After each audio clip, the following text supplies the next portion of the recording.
certain scenarios where we have to hook up DVD players and whatever, you'll have to figure that out on your own. So you're finished with the Dish Network job.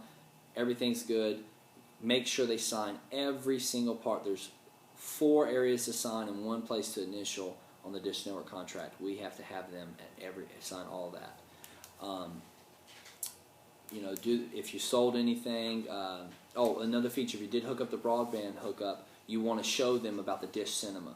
You have to show them in the menu and make sure that you see it downloading. You can download a movie. That's another feature you want to highlight to them. Again, that's enforcing in their mind. Country Cable did so much more for me. Leave them a copy of the contract, explain it if need be, hand them a few business cards, make sure you're telling them to tell their friends about us, give them business cards, tell them about we'll give referral money out, highlight that. If they say, I have a friend, so-and-so may, I know so-and-so may be interested, ask for their number. Say, hey, what's their phone number? We'll give them a call. Ask for their number. If you did sell anything or whatever, that's when you want to get a check or whatever, but that's another detail. Now we're going to go to DirecTV. Very similar. All the steps are the same. Of course, now you have a signal in with DirecTV. You're at 95%, and you've tested it. So this is the route you want to go. First, you're going to take out the old KA/KU band, LNB. You're going to put in the new SWIM. You're going to go down. You've highlighted where your power inserter is going to be, but your power inserter is not plugged in yet. That's going to be the last thing to do. You go to your SWIM. You plug the line in that's going to the power inserter into the power inserter. Of course, the other one goes up to the satellite. The rest of the lines that you've already toned out and found go into the SWIM splitter as well. Then you go inside, unplug the boxes. And that's going to alleviate any power surge, extra power going to the boxes when you plug that power inserter in. Unplug the boxes, then plug in the power inserter. It's easy. One says, power to SWIM. That goes outside. That's a line coming from the wall. The other one says signal IRD. That goes to the receiver. They're self-explanatory. They have it on there. Plug it in, screw it in, then plug in all the receivers. And they're going to say, starting up, blah, blah, blah, blah. On the HD and the HD DVR, when it says hello, hit 02468, select. 02468, select. That does a forced download and downloads the whole home software to those receivers. That way you don't have to wait for it to do it again. And it'll just start doing a download. You can go in, if you have standard receivers, you can go in there and you don't need to do a forced download with them. Check your signal strength and then download it.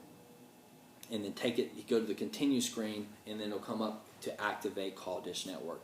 Then you wait for your HD DVR and HD to finish downloading. Then they're going to come back to the original startup screen where you hit English. When you hit English, then it's going to go over to the dish type. It should automatically, every single time, pull up the SWIM. If it does not, you have something connected wrong. Case closed. Or the power inserter is bad, or a part's bad.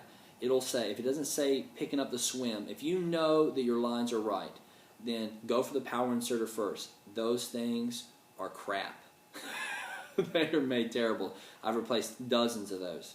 So go for that first. They're very simple. They can even have the light on, anything. If the light's flashing, typically it's either the SWIM splitter or the SWIM LNB. But if it has a bright, the green light's not flashing, and it's still not pulling up the SWIM, and you're positive that you have the right cables in the right places, then replace the power inserter. But again, if that's all okay, it should automatically pick up the SWIM, and it'll be light gray. It'll tell you, go to the signal strength. Things you got to make sure of. 101's got to be over. It's got to be 95. 110 is going to be about 96. 119 is going to be 90 to 93 typically.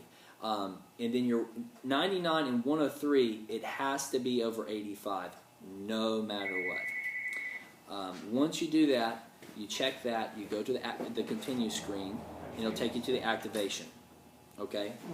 Once you're at activation, you call.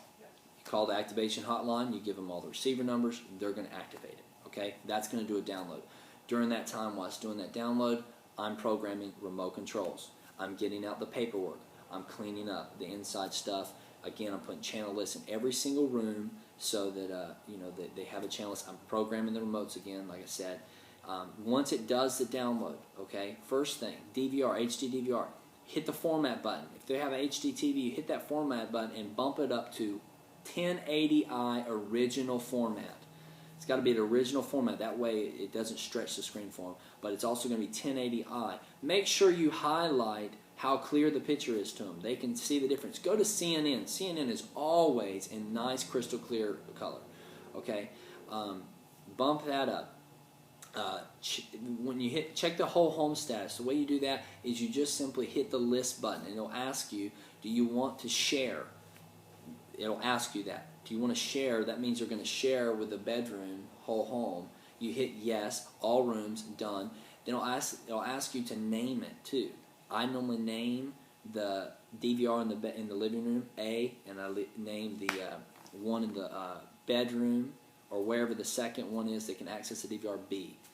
So you want to check the bedroom to make sure that it's connected and sharing the DVR service. Then I go over the guide, I go over the volume, I go over all that. I'm highlighting what we're doing better for them. And if they have the same kind of feature, highlight how much we're saving them money. Whatever it is that you can highlight it. Walk through the same way with Dish as you do a Dish. Get the signature on the contract. Check new customer signature print date on the contract. Show them the tips and tricks book. Hand them some business cards. Tell them to tell their friends. They say they have friends. Get friends' phone numbers if you can. Again, when you leave, one more thing. When you leave, I want you giving a firm handshake, look them in the eye, and saying, I appreciate your business. Thank you for going with us. That's huge. Make sure that they know that we're thankful that we have their business, and they can call us if they have anything else. Other than that, that's kind of the basic. Of course, there's a few little details in there, how to put on connectors, all that you should already know, or you shouldn't be watching this video. But that's the installation checklist right there, Dish and DirecTV, and that's the kind of quality that we want to be doing at Country Cable.